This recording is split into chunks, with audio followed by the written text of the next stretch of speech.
You can lead a horse to water, but it may not look like the same horse when it gets there. Let's try and fix this. My name is Kat, and today we're going to be going over some basic walk cycle tips and tricks.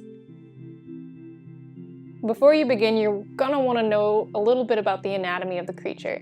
You don't have to take a lesson or study the structure as much, you just need to look at a reference picture and figure out the proportions.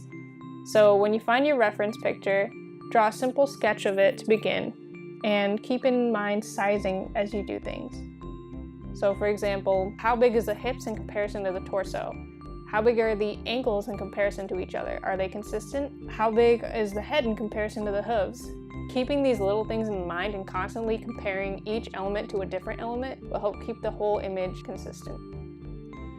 Next, what you're going to want to do is give yourself a reference layer for the ground, so the hooves hit in the exact same place every time. To do this, create a separate layer and then just draw a simple line to indicate where the hoof is going to land each time it moves up and down, and then resize the horse as needed. When you're done with the reference layer and the basic sketch of the horse, you're going to want to find a reference video to see how the animal moves. Again, keep proportions in mind. What feet lift up at the same time? What is the head doing when the body is moving? Is it going up and down? Are the ears moving back? How's the tail moving? Is it swishing back and forth, or is it going up and down with the body? What's the torso doing when the hips are? Which feet move together at the same time? Keeping this together, draw some simple circles and you can begin animating. Find a reference video of your creature walking and pause at every single movement. There's usually about 8 main movements that the creature makes in a basic walk formation. When you do that, do a simple circle for each joint that's moving. Don't try and sketch it out like your first sketch. Your first sketch is just for a reference later on when you begin inking it.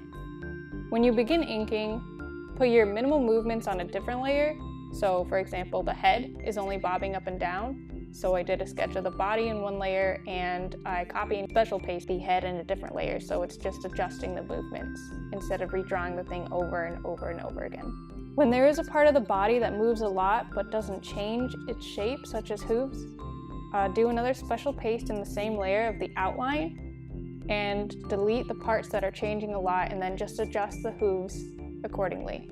That way you don't have to redraw the same thing over and over again, and you can guarantee consistency.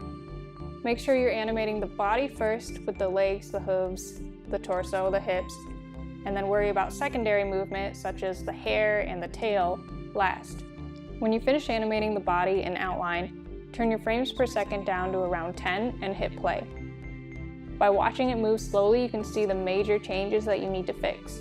Go back and fix those real quick, and then you can begin adding in-betweens to make the frames more smooth. Don't ink anything until you finish the outline and you have something that you're happy with.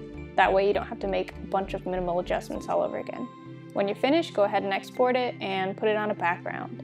If there's still something that bothers you or you don't like it, make the background a little more dynamic by adding some fogs and a little bit of shadow. Because if you can't see the horse itself, you can't notice how bad the animation is.